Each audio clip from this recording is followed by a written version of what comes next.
She thought taking a cook job at Cedar Creek Ranch would simply keep her alive through the brutal Montana winter of 1885. But Catherine O'Brien never imagined the quiet cowboy who helped her settle in was actually the man who owned everything she was working so desperately to preserve. When secrets unravel and a business rival threatens to destroy the only home she's ever truly known, will Catherine choose the security of escape or risk everything for a love built on lies? The stagecoach wheels hit a rock so hard that Catherine O'Brien's teeth rattled. She gripped her worn leather bag tighter as the December wind of 1885 whistled through the cracks in the wooden walls. Montana territory stretched out like a frozen ocean, white and endless under the gray sky. Her stomach growled loud enough for the other passenger to hear. The man in the fancy suit looked at her with pity before turning back to his newspaper. Catherine's cheeks burned red. She hadn't eaten since yesterday morning, and her last coins were spent on this bumpy ride to nowhere. The newspaper ad crinkled in her sweaty palm. Cook needed. Cedar Creek Ranch. Fair wages. Inquired J. Thorne. Fair wages meant survival. Survival meant she wouldn't freeze to death in some alley like the folks back in Chicago after the big fire took everything. Cedar Creek Ranch coming up, the driver yelled from outside. Catherine's heart hammered against her ribs. What if they didn't want her? What if she wasn't good enough? The fancy suit man gathered his things, clearly heading somewhere important. She only had one carpetbag and a prayer.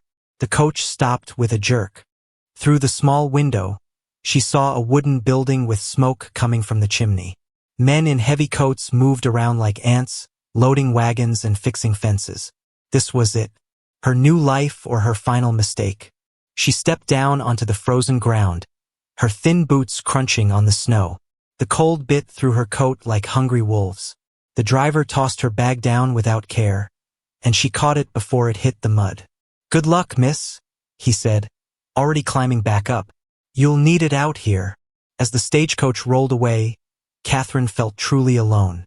She picked up her bag and walked toward the biggest building, hoping someone inside could tell her where to find J. Thorne. The door was heavy oak, and she had to push hard to open it. Inside, warmth hit her face like a gentle slap. A stone fireplace crackled with orange flames, and the smell of coffee made her mouth water. Behind a large desk sat a man with silver hair and deep lines around his eyes. "You must be the cook," he said without looking up from his papers. "Yes, sir. Catherine O'Brien. I came about the job." He studied her like she was a horse he might buy. "You're smaller than I expected. Can you handle 30 hungry cowboys?" "I can handle anything you put in front of me, sir." The man smiled for the first time. "We'll see about that. I'm J. Thorne. This is my ranch." He pointed to a younger man standing by the window. "Marcus will show you around." Catherine turned to see green eyes and a kind face under a worn cowboy hat. Marcus looked about her age, maybe a few years older. He had strong hands and a gentle way of moving that made her feel safe. "Welcome to Cedar Creek, Miss O'Brien," Marcus said.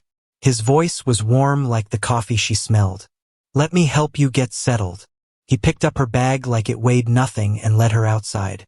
Snow crunched under their boots as they walked past the corrals full of horses.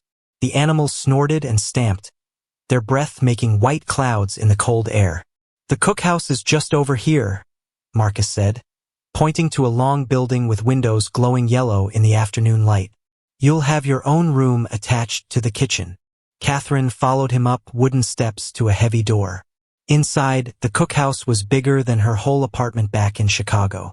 A huge black stove dominated one wall, with pots and pans hanging from hooks like sleeping bats. Long tables stretched across the room, and she could imagine 30 men sitting here for meals. "The pantry's through there," Marcus said, opening a door to show shelves lined with cans, sacks of flour, and hanging sides of beef. "Mr. Thorne believes in feeding his men well.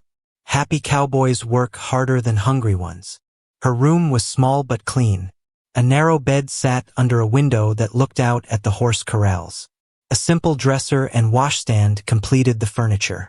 It wasn't much, but it was hers. "Dinner's at 6, Marcus said from the doorway. "The men will be hungry after working in this cold all day. Think you can manage something hot?" Catherine nodded, already planning the meal in her head. She had learned to cook from her mother, who could make magic with the simplest ingredients. "I'll have something ready." After Marcus left, she unpacked her few belongings.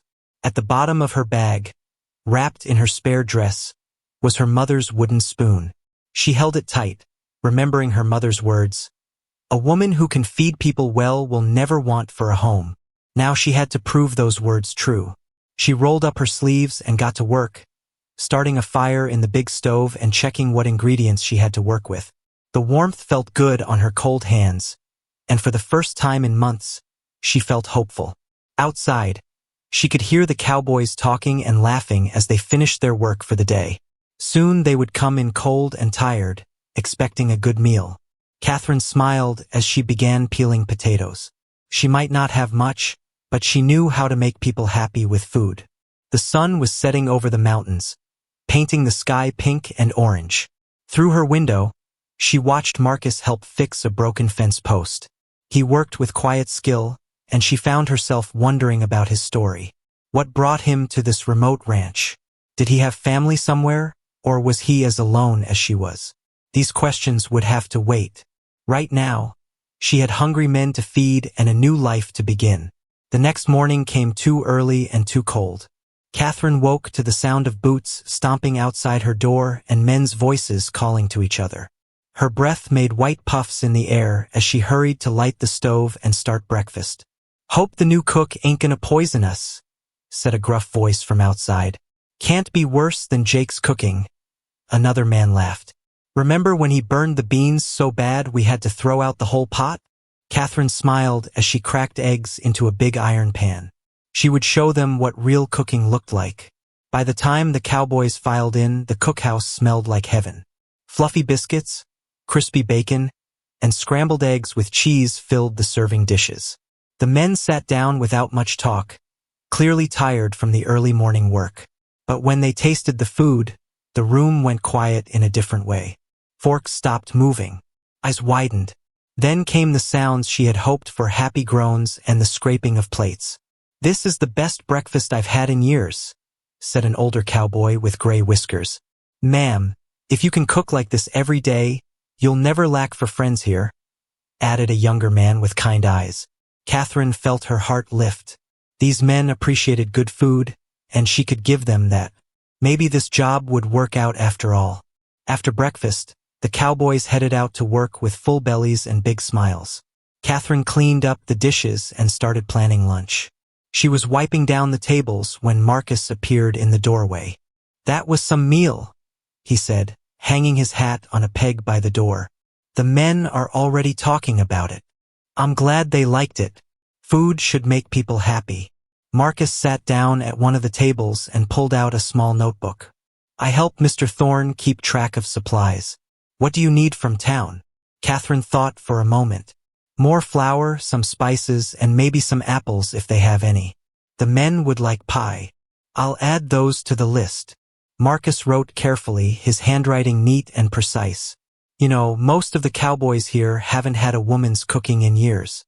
Some of them looked ready to cry during breakfast. Where did they eat before I came?" Jake took turns with a few others.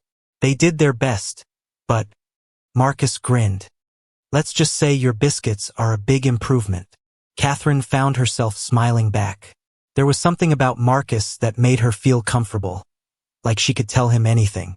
But she also sensed he was keeping something from her. He carried himself differently than the other cowboys, with a quiet confidence that seemed almost practiced. "How long have you worked here?" she asked. "About 5 years. Started when I was just a kid, really. Mr. Thorne took me in when I had nowhere else to go." "What about your family?" Marcus's face changed, becoming guarded. "That's a long story for another time. I should get back to work. The horses need tending." He left quickly, and Catherine wondered what she had said wrong. Everyone had secrets, she supposed. She certainly had her own. The morning passed quickly as she prepared lunch. Through the window, she watched the cowboys working with the cattle.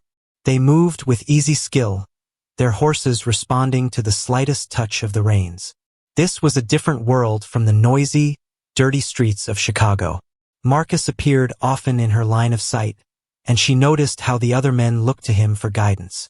When a young horse got spooked and ran toward the fence, Marcus was the one who caught it with a gentle touch and soothing words. When two cowboys disagreed about moving the cattle, they asked Marcus to settle it. "He's not just another cowboy," Catherine muttered to herself as she stirred the soup. At lunch, the men filed in with even more enthusiasm than at breakfast. Catherine had made vegetable soup with thick slices of fresh bread, and the cowboys ate like they hadn't seen food in days. "Miss Catherine," said the gray-whiskered cowboy, "my name's Pete. I've been working ranches for 30 years, and I ain't never tasted soup this good." "Thank you, Pete. I'm glad you like it." A younger cowboy with bright red hair raised his hand like he was in school. "I'm Billy. My mama used to make soup, but she never made it taste like this." "What's your secret?" Catherine laughed. "No secret. Just good ingredients and a little love." The men exchanged glances and grins. One of them, a tall man with a mustache, leaned forward. "Miss Catherine, you mind if I ask where you came from? You talk different than folks around here." "I'm from Chicago. I worked in a hotel kitchen before." She paused, not wanting to explain about the fire and losing everything. "Before I decided to try something new." "Chicago." Billy's eyes went wide. "That's a big city. Must be quite a change, coming out here to the middle of nowhere." "It is different," Catherine admitted, "but I like it. The air is cleaner, and the people are honest."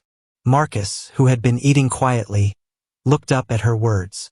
Their eyes met across the table, and she felt a flutter in her chest. There was something in his gaze that made her think he understood what she meant about honest people. After lunch, the men went back to work, and Catherine began preparing for dinner. She was kneading bread dough when Marcus returned, carrying a bucket of milk from the cows. "Thought you might need this for cooking," he said, setting the bucket on the counter. "Thank you. That's very thoughtful." Marcus lingered, watching her work the dough. "You have good hands for this." I knew someone once who could make bread like that. Just watching the dough, knowing exactly when it was ready." "Your mother?" Catherine asked gently. Marcus looked away. "Something like that. I should let you work. Dinner won't make itself." But he didn't leave. Instead, he sat at the table and watched her work. Catherine found his presence comforting, even if he was being mysterious about his past. "Marcus," she said, shaping the dough into loaves, "can I ask you something?" "Sure." "The other men, they look to you for decisions. They ask your opinion about things. That's not normal for a regular cowboy, is it?"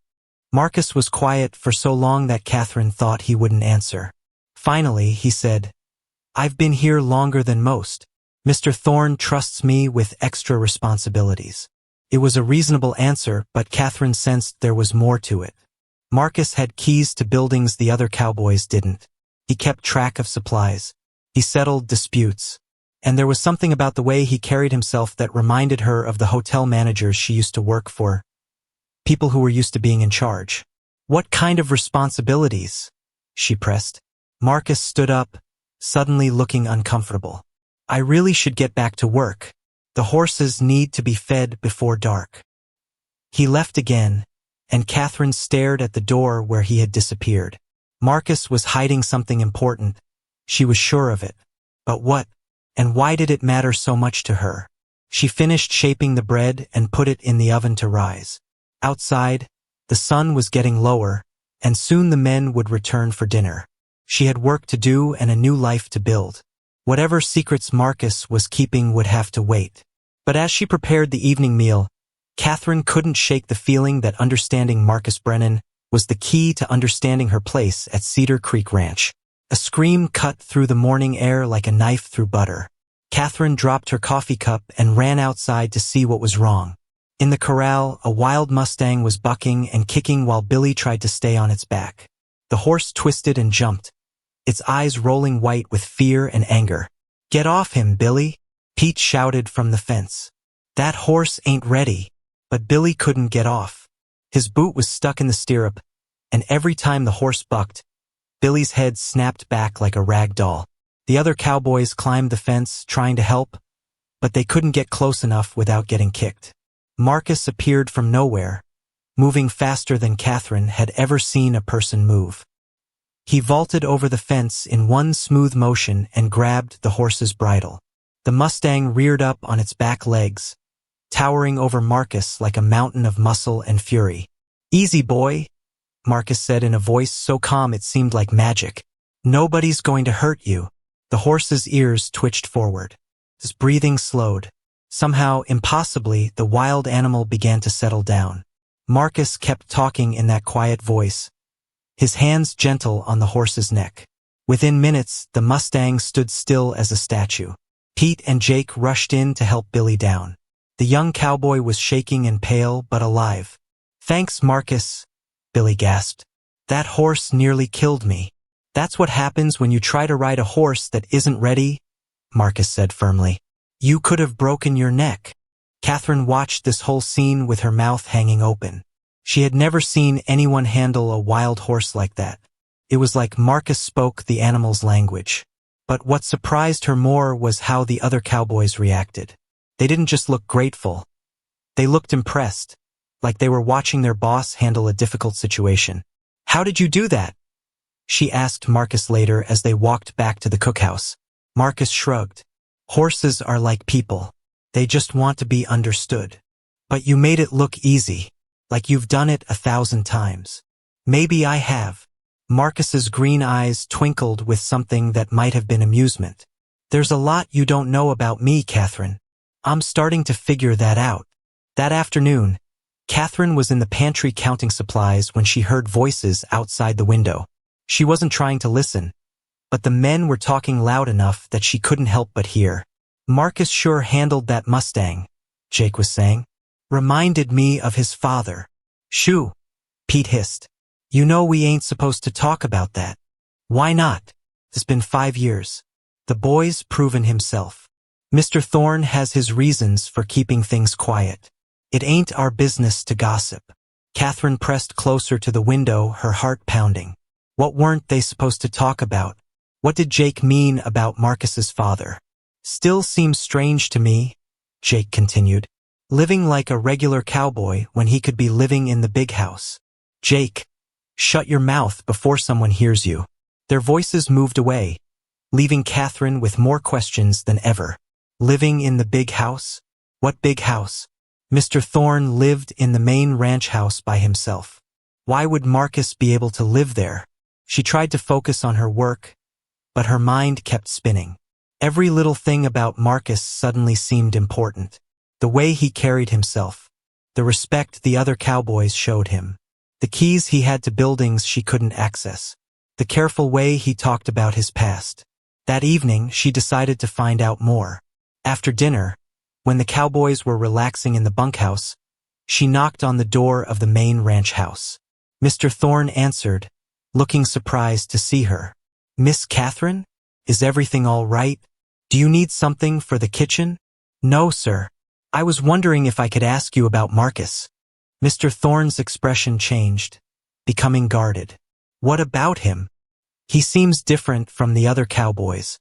The men look up to him in a special way. I was curious about his background. Marcus is a good worker. That's all you need to know." "But sir, I heard one of the men mention his father Dash." "You heard wrong." Mr. Thorne's voice was sharp now. "Marcus is just another cowboy, Miss Catherine. I suggest you focus on your cooking and leave the gossip alone."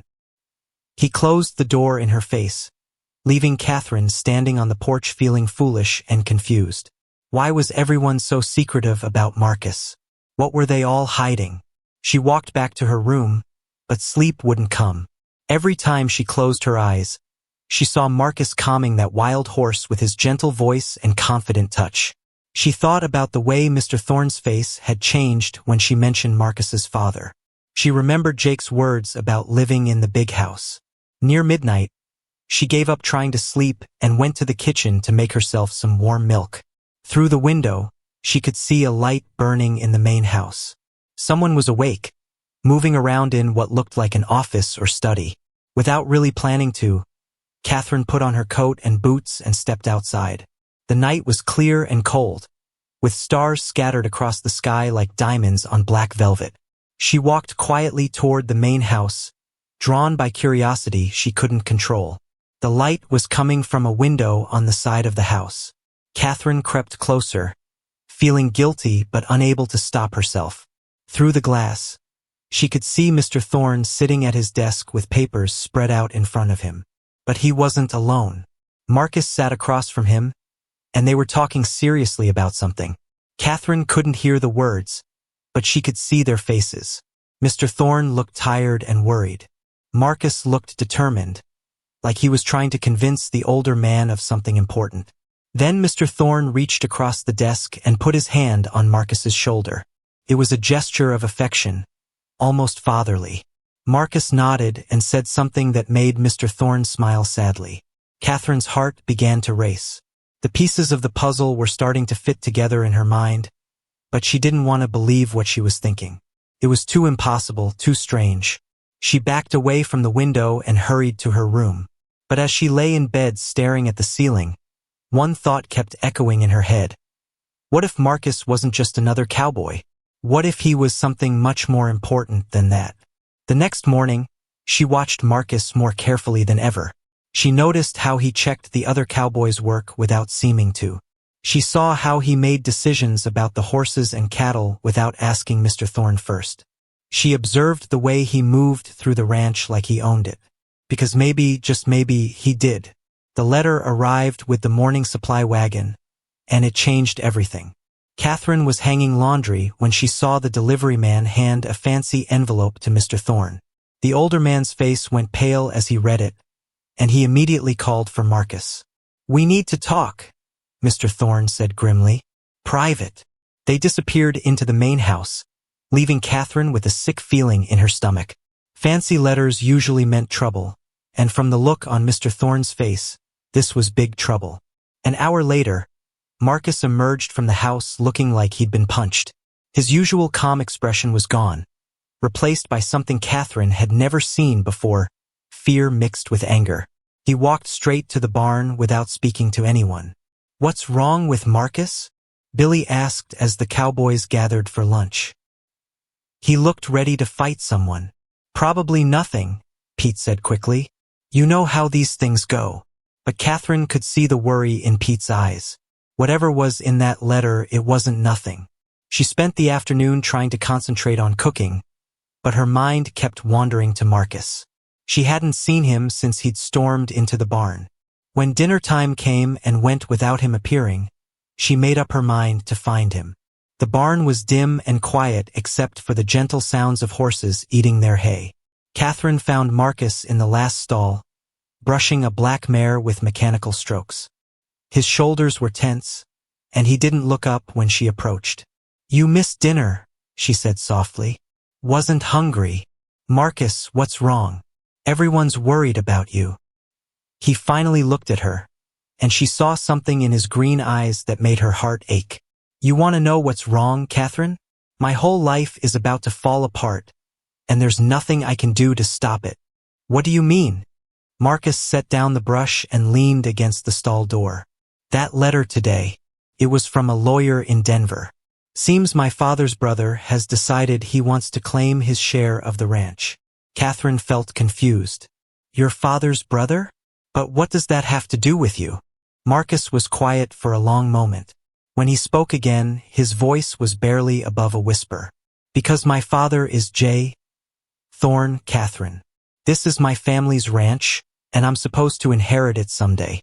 But now my uncle is saying he has a legal right to half of everything." The words hit Catherine like a slap. She stared at Marcus, trying to process what he'd just told her. "Your father is... Mr. Thorne is your father." "Yes. But why didn't you tell me? Why does everyone act like it's a secret?" Marcus ran his hands through his hair. "Because 5 years ago, when I turned 18, my father decided I needed to learn the ranch business from the ground up. He wanted me to work alongside the men to understand what their lives were like before I took over. So we agreed to keep my identity quiet." "You've been pretending to be a regular cowboy for 5 years?" "It wasn't pretending. I did the work, learned the skills, earned the men's respect on my own. But now, he gestured helplessly. Now my Uncle Robert is threatening to take it all away. Catherine sank down onto a bale of hay. Everything made sense now, the respect the cowboys showed Marcus, the keys he carried, the way he moved through the ranch with quiet authority. What does your uncle want? Money, land, power. He's been living in San Francisco, spending his inheritance on gambling and bad investments.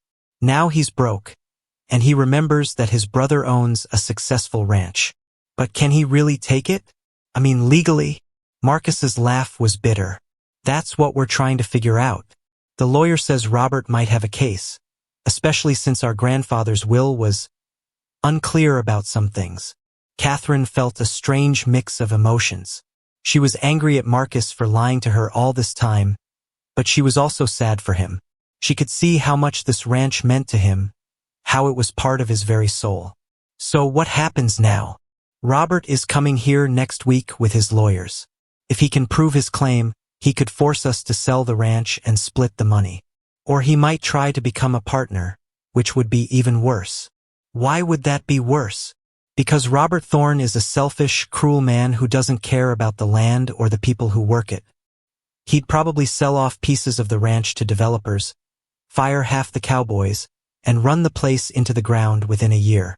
Catherine thought about Pete and Billy and Jake, about all the good men who depended on this ranch for their livelihood. There has to be something you can do. My father's been fighting this for months through lawyers, but Robert keeps pushing. Now he's bringing in bigger legal guns from San Francisco. Men who know how to twist laws to get what they want. They sat in silence for a while, listening to the horses move restlessly in their stalls. Finally, Catherine spoke. Marcus, I need to ask you something, and I want you to be honest with me. All right. What am I to you? Really?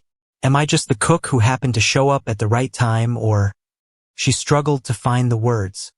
Do you see me as something more? Marcus looked at her with such intensity that she felt heat rise in her cheeks. Catherine, you're the best thing that's happened to me in years. You're smart and kind and strong, and you make this place feel like a real home instead of just a business. But I'm still just the cook. I'm not part of your world, not really. My world. Marcus stepped closer to her. My world is whatever I make it, and I want you to be part of it if you'll have me. Catherine's heart began to race. Even though I'm nobody special? Even though I don't come from a fancy family or have money or education? You're the most special person I know. You take care of everyone here like they're your family. You work harder than anyone, and you never complain. And when you smile, Marcus reached out and touched her face gently. When you smile, it's like the sun coming up. Catherine felt tears prick her eyes.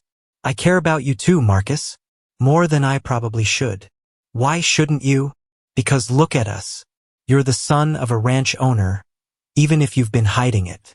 I'm just a woman who ran away from Chicago with nothing but the clothes on her back. People like us don't end up together. Says who? Says everyone. Says the way the world works. Marcus took her hands in his. Catherine, I don't care what the world says. I care what you say. What we say. Before she could respond, the barn door opened and Pete's voice called out, Marcus? You in here? Your father wants to see you. Marcus squeezed Catherine's hands. We'll talk more later. But Catherine, don't give up on us before we've even started. He left her sitting in the barn, her mind spinning with everything she'd learned. Marcus was Jay Thorne's son. The ranch was his inheritance. And somehow, impossibly, he claimed to care about her. But caring and commitment were two different things. What would happen when his uncle arrived with lawyers and legal papers? What would happen if Marcus had to fight for his inheritance? Would there be room in that fight for a runaway cook from Chicago? Catherine walked back to her room under a sky full of stars, carrying more questions than answers. But one thing she knew for certain, her quiet life at Cedar Creek Ranch was about to become a lot more complicated. The blizzard hit Cedar Creek Ranch like an angry giant throwing ice and snow at everything in sight. Catherine woke to windows rattling so hard she thought they might break, and wind howling like wolves trying to get inside. When she looked out her window, She couldn't see past the cookhouse porch. Everything was white and swirling. She dressed quickly and ran to the kitchen to start the stove. The cowboys would need hot food and coffee to keep warm in this storm. But when breakfast time came, only half the men showed up to eat. "Where is everyone?" Catherine asked Pete as he stomped snow off his boots. "Marcus took 6 men out before dawn to check on the cattle in the north pasture," Pete said, his face grim. "That was 4 hours ago. We ain't heard from them since." Catherine's stomach dropped. 4 hours in a blizzard was dangerous, maybe deadly. Shouldn't someone go look for them? "Can't see 10 feet in this storm. We'd just get lost ourselves." Jake burst through the door, shaking snow from his coat like a wet dog. "Pete, I just talked to Mr. Thorne. He's organizing search parties. Says we can't wait any longer. In this weather? That's suicide." "Maybe, but Marcus and those boys could be freezing to death right now. We can't just sit here drinking coffee while they die." Catherine felt her heart start racing. Marcus was out there somewhere in the storm, possibly hurt or lost. She couldn't bear the thought of him suffering while she stayed safe and warm. "I'm going with you," she announced. Both men stared at her like she'd lost her mind. "Catherine, no," Pete said firmly. "This ain't work for a woman. I know these mountains. I grew up in Colorado territory before I came here. I've been in storms like this before. That's different. This is Montana. And this storm is worse than anything Colorado ever threw at you." But Catherine was already putting on her heaviest coat and boots. "Marcus helped me when I needed it. Now I'm going to help him." Jake grabbed her arm. "Catherine, you could die out there. Then I'll die trying to save the man I love." The words came out before she could stop them. Both cowboys stared at her in shock, and Catherine felt her cheeks burn red. But it was true. She did love Marcus, even if she hadn't meant to say it out loud. "Well, I'll be," Pete muttered. "The cook's in love with the boss's son." "You knew?" Catherine asked. "We all knew. Question is, what are you going to do about it?" "Right now, I'm going to help find him." 20 minutes later, Catherine found herself trudging through snow that came up to her knees, following Jake and 2 other cowboys into the white wilderness. The wind cut through her coat like knives, and she could barely see Jake's back even though he was only a few feet ahead. They had ropes tied around their waists, connecting them so no one would get lost. Mr. Thorne had given them each a section to search, and they were supposed to meet back at the ranch in 2 hours whether they found the missing men or not. Catherine's section was a valley where the cattle sometimes sheltered during storms. She pushed through the snow, calling Marcus's name until her voice was hoarse. Her hands and feet were so cold they felt like blocks of ice, but she kept going. Then she heard something over the wind, a horse whinnying in distress. Catherine followed the sound, stumbling over hidden rocks and fighting through drifts that sometimes came up to her waist. She found them in a shallow cave formed by fallen rocks. Marcus was sitting with his back against the stone wall, his face pale and his lips blue with cold. 3 other cowboys huddled nearby, and their horses stood at the cave entrance, blocking some of the wind. "Marcus," Catherine called out. His eyes opened and he smiled weakly. "Catherine? What are you doing here?" "Looking for you, you fool." She rushed to his side and felt his forehead. He was burning with fever despite the cold. "How long have you been here?" "Since the storm got bad. My horse threw me when lightning spooked him. Think I hurt my leg pretty good." Catherine looked down and saw that Marcus's right leg was bent at an odd angle. It was definitely broken. "Why didn't you send someone back for help?" "Couldn't risk it. Storm was too bad. Figured we'd wait it out." Billy, one of the cowboys with them, spoke up. "Miss Catherine, how did you find us? We've been shouting for help for hours." "I heard your horse. Is everyone else all right?" "Cold and scared, but alive," said another cowboy named Tom. Catherine pulled out the thermos of hot coffee she'd brought and passed it around. The men drank gratefully, their faces regaining some color. But Marcus was getting worse, his fever was rising, and he was starting to shiver uncontrollably. "We need to get him back to the ranch," Catherine said. "That leg needs a doctor, and he's getting sick." "How?" Billy asked. "We can't carry him through this storm. Catherine looked around the cave, thinking hard. They had 4 horses, 3 healthy men, and 1 injured man who couldn't walk. The storm was still raging outside, and it would be dark soon. Billy, can you ride back to the ranch and bring help? Take Tom's horse. It's the strongest. Tell Mr. Thorne where we are. I can try, but I might get lost. Follow the rope. Jake and I left a trail rope that leads back to the main search area. From there, follow the fence line to the ranch. Billy nodded and headed for his horse. Within minutes, he was swallowed up by the swirling snow. Catherine turned her attention back to Marcus, who was now unconscious. His breathing was shallow, and his skin felt hot and cold at the same time. She knew enough about injuries to recognize the signs of shock and infection. Tom, help me make him more comfortable. We need to keep him warm until help arrives. They used saddle blankets to make a bed for Marcus and covered him with their coats. Catherine sat beside him, holding his hand and talking to him even though he couldn't hear her. You're going to be fine, she whispered. We're going to get you home, and you're going to get better. And then you're going to explain to me why you thought it was a good idea to go out in a blizzard. Hours passed. The storm began to weaken, but Marcus got worse. His fever climbed higher, and he started talking in his sleep, mumbling about cattle and lawyers and losing the ranch. He's really worried about that uncle of his, Tom observed. What do you know about it? Catherine asked. Just that the man's been causing trouble. Mr. Thorne's been getting letters from lawyers for months. Some of the boys think we might all lose our jobs if this Robert fellow gets his way. Catherine felt a chill that had nothing to do with the cold. If Marcus lost the ranch, what would happen to all of them? What would happen to her? But those were worries for another day. Right now, all that mattered was getting Marcus home alive. As darkness fell, they heard voices calling through the wind. A search party had finally found them, led by Mr. Thorne himself. The older man took one look at his son and his face went white. How bad is he? Mr. Thorne asked Catherine. The leg is broken and he has a high fever. He needs a doctor right away. The doctor's already at the ranch waiting. Let's get him home. They loaded Marcus onto a makeshift stretcher and began the slow journey back through the snow.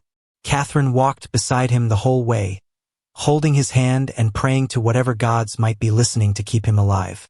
When they finally reached the ranch, Marcus was carried into the main house where the doctor was waiting. Catherine started to follow, but Mr. Thorne stopped her. Miss Catherine, I can't thank you enough for what you did today. Finding him, staying with him, you may have saved his life. I love him, Catherine said simply. I couldn't do anything else. Mr. Thorne studied her face in the lamplight.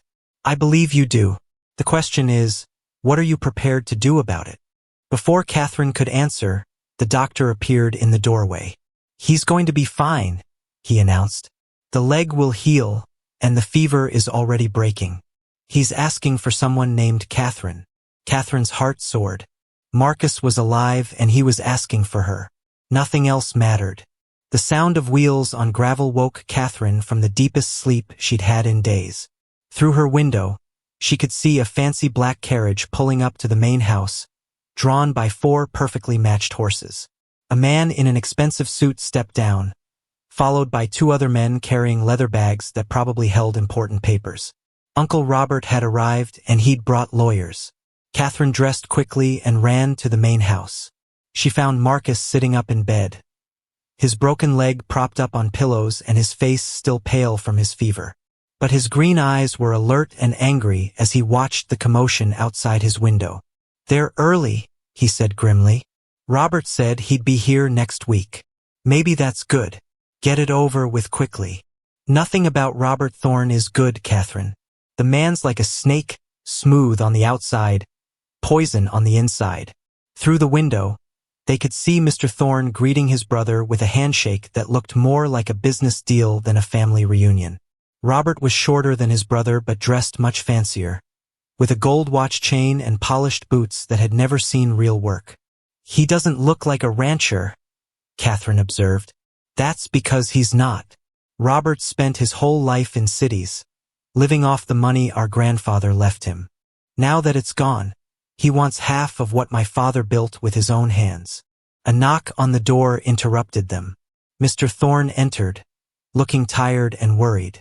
Marcus, your uncle wants to meet with us in 1 hour. Are you up to it? I'm up to it. But Catherine stays. Son, this is family business. Catherine is family to me. If Robert's going to try to take our home, she has a right to know what's happening. Mr. Thorne looked surprised but nodded. All right, but let me do the talking. The meeting took place in the ranch office, a room Catherine had never seen before. It was lined with books and maps, and a huge desk dominated the center. Robert sat behind the desk like he already owned it, his lawyers flanking him like guards. Hello, Marcus, Robert said with a smile that didn't reach his eyes. I hear you've been playing cowboy for the past few years. How quaint. Hello, Uncle Robert. I hear you've been playing gentleman for the past few years. How expensive. Robert's smile tightened. Always had a smart mouth, didn't you? Well, that's about to change. Gentlemen, if you would explain the situation. One of the lawyers, a thin man with cold eyes, opened his briefcase. It's quite simple, really. Our grandfathers will stated that the ranch should be divided equally between his 2 sons upon his death. However, your father took control of the entire property and has been running it as his own for 30 years. Because I'm the one who worked the land, Mr. Thorne said quietly. Robert took his inheritance in cash and left for California. That's irrelevant, the lawyer continued. According to territorial law, Mr. Robert Thorne has a legitimate claim to 50% of all ranch assets, including land, cattle, and buildings. Catherine felt her heart sink. This sounded very official and legal, the kind of thing that poor people like her never won against. But Marcus leaned forward in his chair, despite his injured leg. Show me the will. I beg your pardon? The will. I want to see the exact wording of what our grandfather wrote. The lawyers exchanged glances. That's not necessary. We have copies of all relevant documents. Then you won't mind showing me the original. Actually, we would mind, Robert said, his voice getting harder. You're hardly qualified to interpret legal documents, nephew. You're just a ranch hand who happens to share our name. I'm a ranch hand who can read, Marcus shot back. And I know my rights. Catherine watched this exchange with growing admiration for Marcus. Even injured and outnumbered, he wasn't backing down. He was fighting for his family's land with the same courage he'd shown when facing that wild horse. Furthermore, the thin lawyer said, we've discovered some irregularities in how the ranch has been managed. Tax records show profits that were never reported to Mr. Robert Thorne as a rightful partner. Because he wasn't a partner, Mr. Thorne said firmly. He gave up any claim to partnership when he took his inheritance and left. The law says otherwise. Marcus struggled to his feet, ignoring Catherine's concerned look. The law says a lot of things, but this ranch was built by my father's sweat and blood. Every building, every fence, every head of cattle represents years of hard work that Robert never participated in. Sentiment is touching, Marcus, but it doesn't change legal facts, Robert said. I'm willing to be generous. I'll give you 30 days to arrange the sale of the property. We'll split the proceeds 50-50, and everyone can move on with their lives. And what about the cowboys who work here? What about their families? Robert shrugged. Not my problem. They can find work somewhere else. Catherine saw a red anger flash in Marcus's eyes. These men were talking about destroying the lives of dozens of good people like they were discussing the weather. There's another option, the thin lawyer said. Mr. Robert Thorne could become a full partner in ranch operations. He would move here and take an active role in management. Over my dead body, Marcus said flatly. That might not be necessary, Robert smiled coldly. You see, nephew, I've been doing some research on ranch management. The first thing any good manager does is cut unnecessary expenses. Like employing 30 cowboys when 15 would do the job. Like maintaining a full-time cook when the men could prepare their own meals. Catherine felt like she'd been slapped. Robert was threatening her job, her home, her whole life with Marcus. You can't do that, she said, speaking for the first time. Robert looked at her like he'd just noticed a bug in his soup. And you are? Catherine O'Brien. I'm the cook. Ah yes, the help. Well, Miss O'Brien, I can do whatever I want. This will be my ranch soon. Actually, it won't, said a new voice from the doorway. Everyone turned to see an elderly man with a white beard and kind eyes. He carried a worn leather satchel and walked with the confidence of someone used to being listened to. Judge Morrison, Mr. Thorne said, standing up. What brings you here? Your telegram, Jay. I came as soon as I could. The judge looked around the room, his gaze settling on Robert and his lawyers. I understand there's some question about property rights. Your Honor, the thin lawyer said smoothly, this is a private family matter. Not anymore it isn't, Judge Morrison replied. You see, gentlemen, I was present when old Thomas Thorne wrote his will. I was his lawyer at the time before I became a judge, and I have a very clear memory of what that document actually says. Catherine felt hope bloom in her chest. Maybe they had a chance after all. I'd be very interested to see this will you're using as the basis for your claim, the judge continued, because the one I helped write says something quite different from what you've described. Robert's confident smile began to fade. I'm sure we can work out any discrepancies. I'm sure we can, Judge Morrison agreed. Shall we begin with you showing me your copy of the will?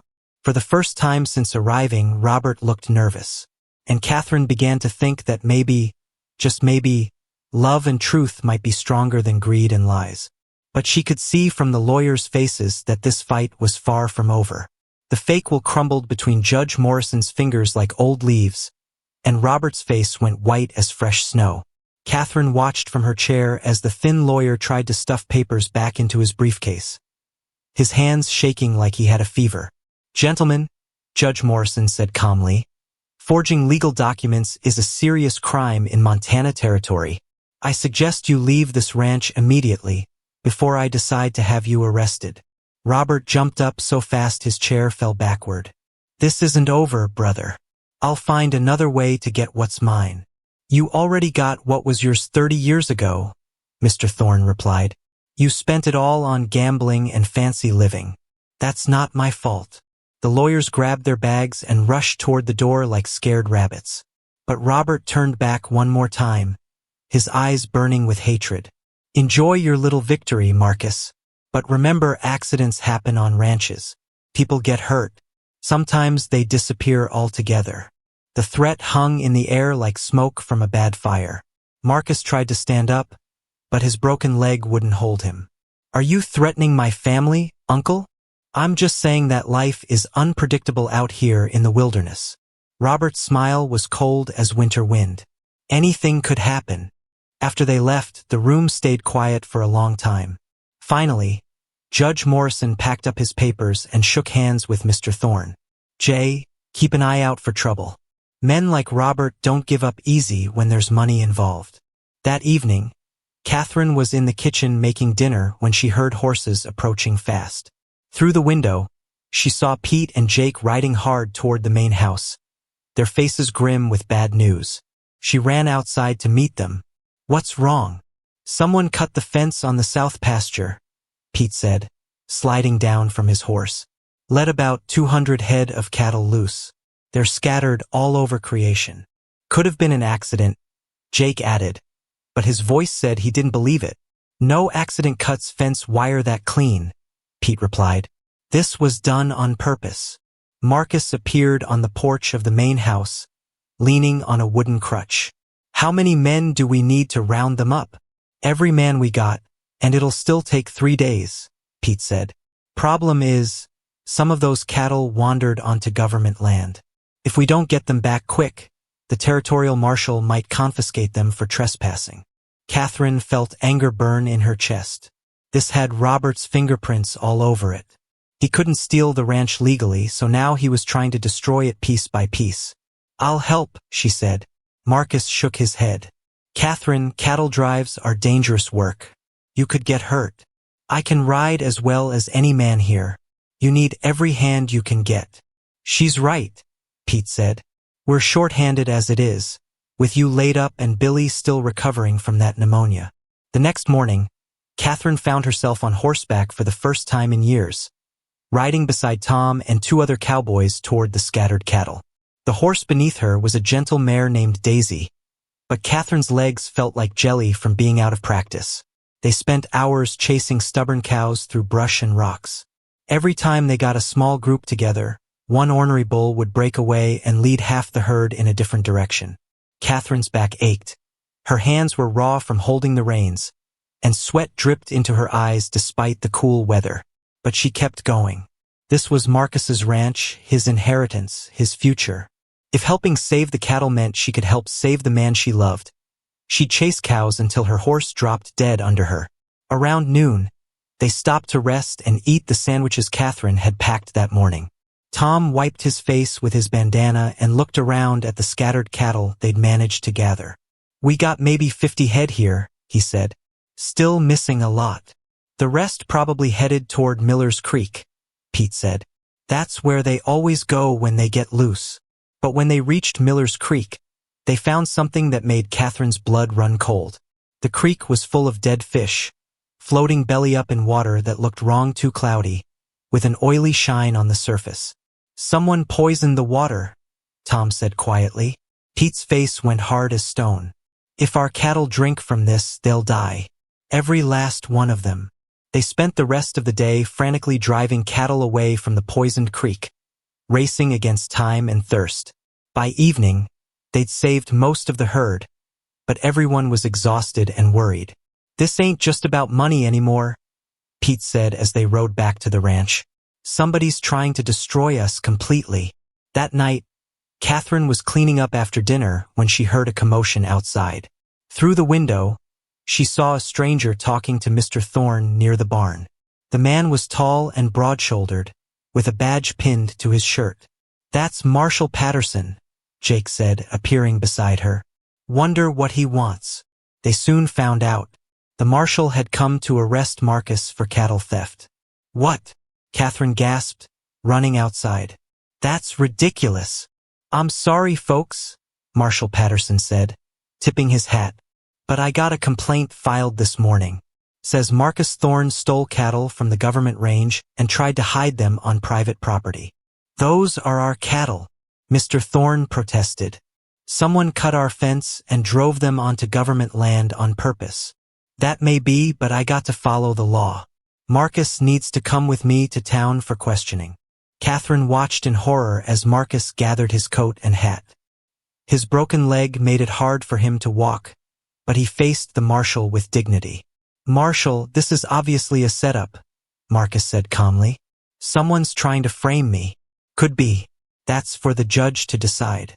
But right now, I got to take you in." As they loaded Marcus into the marshal's wagon, he caught Catherine's eye. "Take care of things while I'm gone," he said quietly. "And watch yourself. If someone's willing to frame me for theft, they might try something worse." Catherine felt tears sting her eyes as the wagon rolled away. First the cut fence, then the poisoned creek, now false charges against Marcus. Someone was playing a deadly game, and they were winning. But as she stood there watching the dust settle, Catherine made a decision. She might just be a cook from Chicago, but she wasn't going to let anyone destroy the people she loved without a fight. The next morning, she saddled up Daisy and rode to town alone, determined to find out who was behind these attacks and make them pay. What she discovered would change everything. The saloon in Cedar Falls was dark and smoky, filled with men who looked like they'd never done an honest day's work in their lives. Catherine stood outside the swinging doors, trying to work up the courage to go inside. Ladies didn't enter saloons, but she wasn't feeling much like a lady right now. She'd spent the morning asking questions around town, and every answer pointed to the same place. Someone was paying men to cause trouble at Cedar Creek Ranch, and the person doing the hiring was meeting his helpers at Murphy's saloon. Catherine pushed through the doors, and every conversation stopped. 24 pairs of eyes stared at her like she was a ghost. The bartender, a fat man with greasy hair, wiped his hands on a dirty towel. "Lady, you lost? I'm looking for information," Catherine said, trying to keep her voice steady. "About who's been hiring men to cause trouble for the Thorne Ranch." The saloon erupted in laughter. "You hear that, boys?" one man called out. "The little lady wants to play detective." But not everyone was laughing. In the back corner, Catherine spotted a familiar face, one of Robert's lawyers, the thin man with cold eyes. He was sitting with 3 rough-looking men, and they were all staring at her with expressions that made her skin crawl. "Miss O'Brien," the lawyer said, standing up slowly. "What a surprise to see you here." "I bet it is," Catherine replied. "Especially since you're supposed to be halfway back to San Francisco by now." The lawyer smiled, but it was the kind of smile a snake might make before striking. "My client decided to extend our stay. We're exploring other business opportunities in the area." "You mean you're paying criminals to destroy the Thorn Ranch? That's a serious accusation. Do you have any proof?" Catherine's heart pounded, but she kept her chin up. "I have enough proof to get Marshall Patterson very interested in your activities." "I doubt that. You see, Miss O'Brien, the marshal is currently busy with other matters, like questioning your boyfriend about cattle theft." One of the rough men at the table leaned forward. "Boss, want me to handle this?" Catherine felt fear creep up her spine, but she forced herself to stay calm. "Handle what? An innocent woman asking questions? That would look very suspicious, wouldn't it?" The lawyer studied her for a long moment. "You know, Miss O'Brien, you're causing a lot of trouble for a simple cook. Perhaps it's time you found employment elsewhere. Perhaps it's time you stopped committing crimes." "Crimes?" The lawyer laughed. "I haven't committed any crimes. I've simply been consulting with local businessmen about opportunities in the cattle trade." "By poisoning creeks and cutting fences?" The smile faded from the lawyer's face. "You're walking on dangerous ground, Miss O'Brien. This territory can be very unforgiving to people who stick their noses where they don't belong." Catherine realized she was in serious trouble. These men weren't going to let her walk out of here with what she'd learned. She glanced toward the door, calculating her chances of making it outside before they could stop her. "Gentlemen," she said loudly, making sure everyone in the saloon could hear, "I want all these witnesses to know that if anything happens to me, you'll be the first people Marshall Patterson investigates." It was a smart move. The other men in the saloon were criminals themselves, but they didn't want to be connected to violence against a woman. That would bring too much attention from the law. The lawyer's jaw tightened. "You're very clever, Miss O'Brien, but cleverness can only protect you for so long." Catherine backed toward the door, never taking her eyes off the men at the table. "Tell your boss that the Thorns aren't as helpless as he thinks. And tell him that some of us know how to fight dirty too." She made it outside without anyone following her, but her hands were shaking as she untied Daisy from the hitching post. She'd learned what she needed to know, but she'd also made some very dangerous enemies. The ride back to the ranch seemed to take forever. Every shadow might hide one of Robert's hired men. Every sound might be hoofbeats following her. By the time she reached Cedar Creek, Catherine was jumping at every noise. She found Mr. Thorne in the barn, checking on the horses. When she told him what she'd discovered, his face went pale. "Catherine, you could have been killed. Those men don't care about anything except money. But now we know for sure that Robert's behind everything. We can tell Marshall Patterson." Mr. Thorne shook his head sadly. "It won't matter. Robert's too smart to leave evidence connecting him to the crimes. He's paying other people to do his dirty work, and they won't talk. So he just gets away with it? For now. But men like Robert always make mistakes eventually. We just have to be patient and careful." That evening, Catherine was preparing dinner when Billy burst into the cookhouse, his face white with panic. "Miss Catherine, come quick. There's a fire." She ran outside and saw orange flames dancing against the night sky. The fire was coming from the direction of the south pasture, where they'd just repaired the fence that had been cut. "It's the hay barn," Pete yelled, running past with a bucket in each hand. "Someone set fire to our winter feed." Catherine grabbed buckets and joined the bucket brigade, passing water from the well to the men fighting the flames. But even as they worked, she could see it was hopeless. The fire was too big, spreading too fast. By morning, the hay barn was nothing but smoking ruins. Without winter feed for the cattle, The ranch would face serious problems when the cold weather returned. "This is getting out of hand," Mr. Thorne said, staring at the blackened remains. "Robert's not just trying to steal the ranch anymore. He's trying to destroy it completely." Pete spat into the ashes.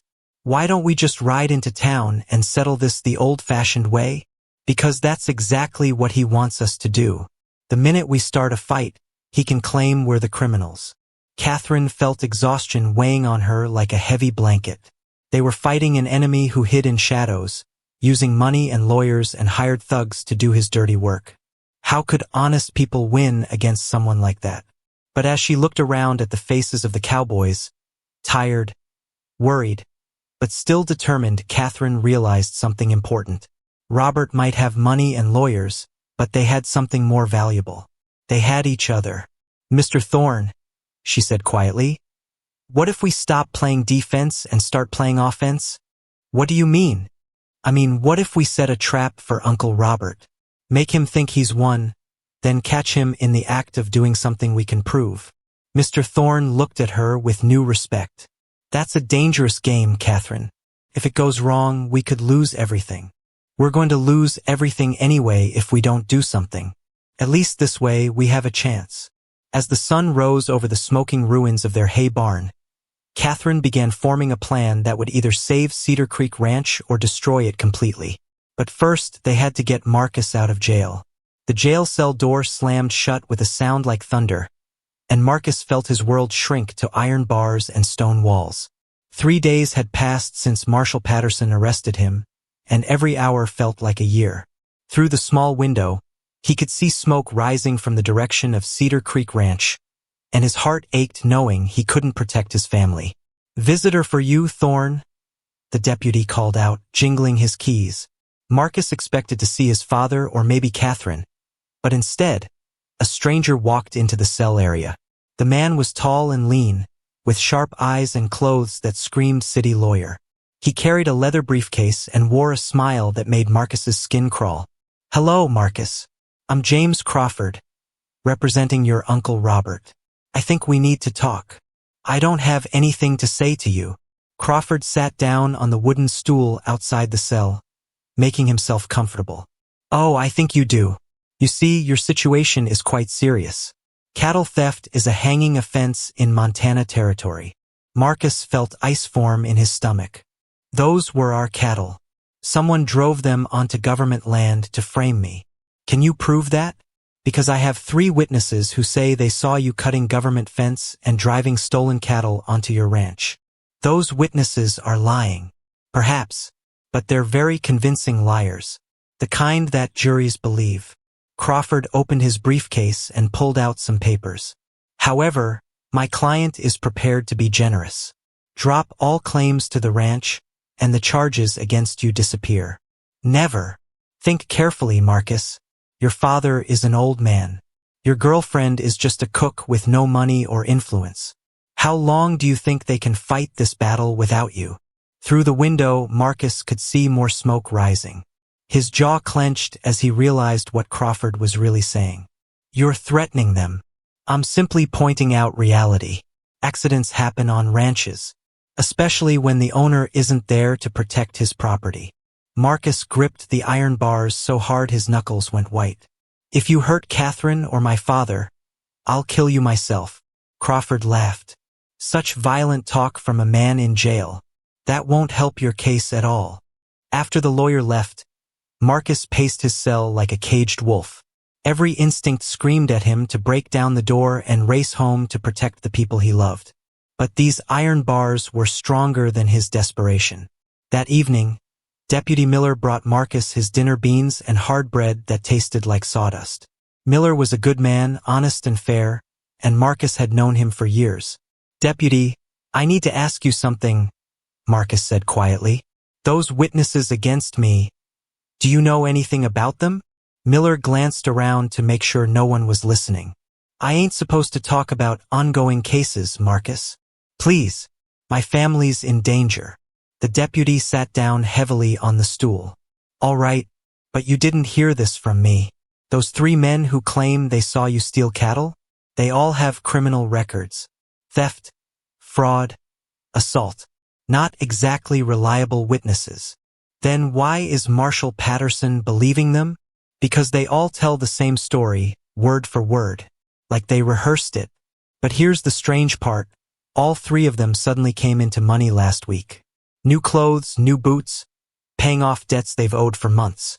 Marcus felt a spark of hope. Someone paid them to lie. That's what I think. But proving it is another matter. What if I could get one of them to tell the truth? Miller shook his head. Even if you could, you're stuck in here. And Marshall Patterson won't listen to accusations without solid proof. That night, Marcus lay on his hard cot staring at the ceiling. Somewhere out there, Catherine and his father were fighting for their lives while he sat helpless in a jail cell. The frustration was eating him alive. But as dawn broke through his small window, Marcus began to form a plan. It was risky and probably illegal, but it might be their only chance. The next morning, Billy unexpectedly appeared at the jail. The young cowboy looked nervous and kept glancing over his shoulder like he expected trouble. "Billy? What are you doing here?" "Miss Catherine sent me with a message," Billy whispered. "She says to tell you that the wildcats are hunting tonight, and the moon will be dark." Marcus felt his heart race. Catherine was using a code they'd worked out years ago when they were children playing games. She was planning something dangerous, and she needed him to be ready. "Tell her I understand," Marcus said. "And Billy? Tell her to be careful. There are more wolves out there than she knows." That afternoon, Marcus pretended to be sick. He groaned and clutched his stomach, making such a fuss that Deputy Miller finally called for the town doctor. Dr. Henderson was an old friend of the Thorne family, and when he examined Marcus, his eyes showed understanding. "Deputy, this man needs medicine from my office. I'll have to go fetch it. Can't you just tell me what to get?" "It's a special mixture. I need to prepare it myself. Watch him carefully. This condition can be dangerous if it gets worse." An hour later, Dr. Henderson returned with a bottle of medicine and some very interesting news. "Deputy Miller, I just came from the telegraph office. There's a message for Marshall Patterson from the territorial governor. Seems like someone's been asking questions about those witnesses." Miller read the telegram and his face went pale. "This says the governor's office has evidence that Robert Thorne hired men to commit perjury." Marcus felt hope bloom in his chest. Catherine hadn't just been sitting around waiting for rescue. She'd been fighting back with her intelligence and determination. "I guess that changes things," Dr. Henderson said casually. "Hard to hold a man on charges from witnesses who've been proved liars." Deputy Miller looked uncomfortable. "I need to talk to Marshall Patterson. This is above my authority." But Marshall Patterson was mysteriously unavailable. According to his secretary, he'd ridden out that morning on urgent business and wouldn't return until tomorrow. "Convenient," Dr. Henderson muttered, almost like someone warned him to make himself scarce. As evening approached, Marcus could hear unusual activity in the street outside. Horses galloping past, men shouting urgent messages, the general sound of trouble brewing. His plan was working, but he wouldn't know if it succeeded until it was over. Near midnight, the jail door opened and Catherine slipped inside like a shadow. She was dressed in dark clothes and carried a set of keys that definitely didn't belong to her. "How did you get those?" Marcus whispered. "Deputy Miller is visiting his sick aunt tonight," Catherine said with a small smile. "Amazing how many people get sick when there's justice to be done." Marcus realized that half the town was probably helping with this jailbreak. Robert had made enemies of honest folks, and they were fighting back. "Catherine, this is dangerous. If they catch you, dash." "They won't catch me, but we need to hurry. Your uncle's men are planning something terrible tonight, and your father needs help." Marcus's cell door swung open, and he stepped into freedom. "What kind of terrible?" "They're going to burn down the main house, with your father inside." Marcus felt rage burn through his veins like fire. Robert wasn't just trying to steal the ranch anymore. He was trying to commit murder. "Then let's go stop them." As they slipped out of the jail into the dark night, Marcus realized that this fight was no longer about property or inheritance. It was about survival, and the winner would take everything. The final battle for Cedar Creek Ranch was about to begin. The orange glow on the horizon told Marcus everything he needed to know. They were already too late. Robert's men had started the fire while he and Catherine were still 3 miles from the ranch house. Marcus kicked his horse harder, racing through the darkness with Catherine close behind. There! Catherine pointed ahead as they crested the hill. Someone's on the porch. Through the smoke and flames, Marcus could see his father fighting to get out of the main house. But the front door was blocked by burning timber, and the windows were too high for an old man to climb through safely. "Father!" Marcus shouted, jumping down from his horse before it even stopped moving. Jake and Pete were already there with buckets, but the fire was spreading too fast. The whole front of the house was engulfed in flames, and the heat was so intense they couldn't get close enough to help. "We tried to get him out," Pete gasped, his face black with smoke. "But someone barred the doors from outside. He's trapped in there." Marcus looked around desperately. The fire had started in multiple places at once. This wasn't an accident or even a simple arson. Someone had planned this carefully to make sure his father couldn't escape. "The back window," Catherine said suddenly. "The one in his study. It's lower than the others." They ran around to the back of the house, where the fire hadn't spread yet. Marcus could see his father's shadow moving behind the study window, and he felt relief flood through him. At least his father was still alive. "Father! Over here!" Marcus called out. The window opened, and Jay Thorne's smoke-stained face appeared. "Marcus? How did you get out of jail?" "Long story. Can you climb down?" "My legs hurt. I think something fell on it when I was trying to get out the front door." Marcus looked at the window. It was about 8 feet off the ground, not impossible, but dangerous for an injured man. "Can you hang and drop?" "I'll have to try." Catherine grabbed Marcus's arm. "Wait, look." Across the yard, shadowy figures were moving through the trees. At least 6 men, all carrying rifles, and they were surrounding the house. Robert's hired guns had come to make sure no one escaped the fire alive.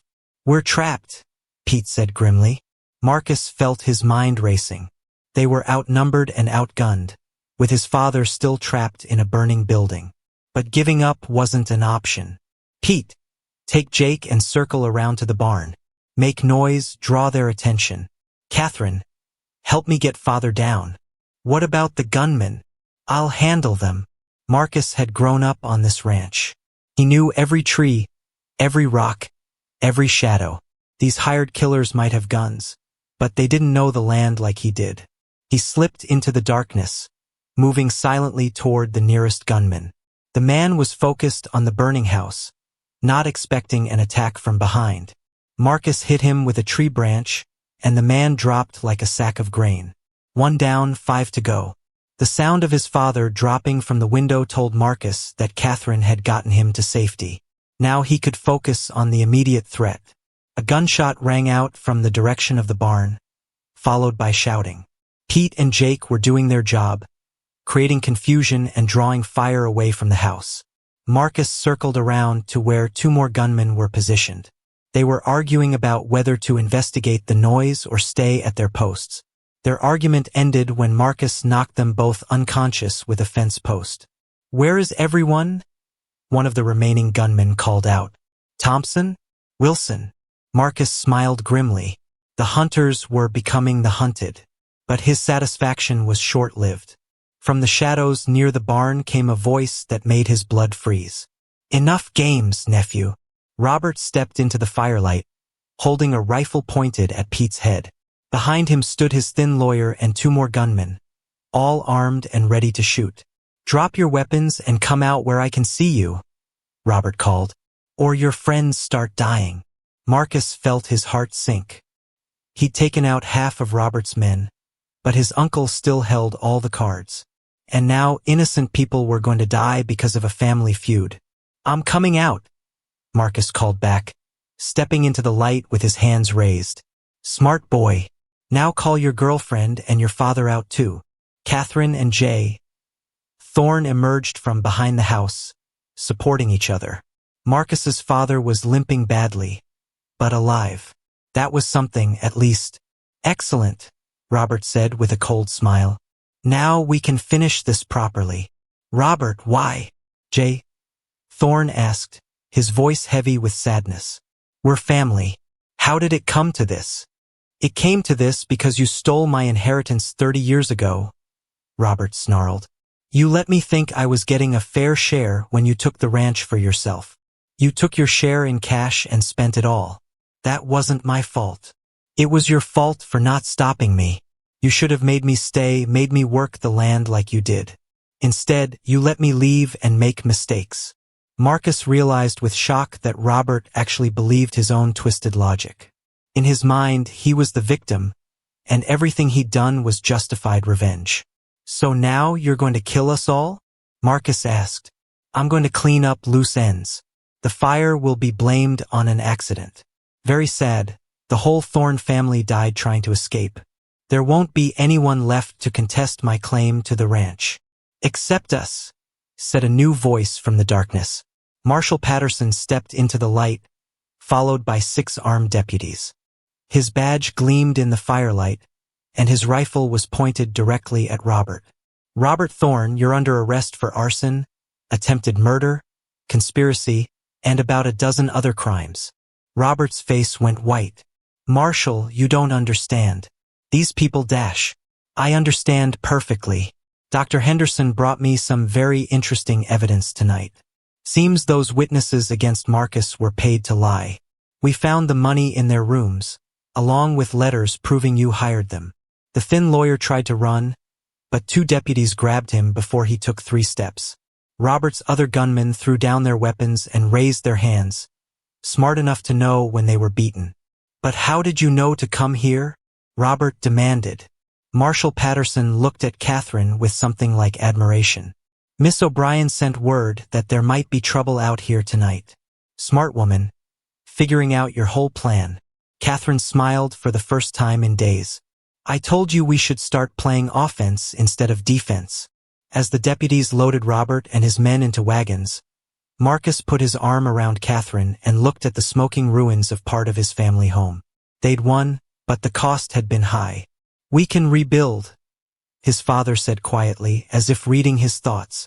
Together, Catherine added, taking Marcus's hand. Marcus squeezed her fingers gently.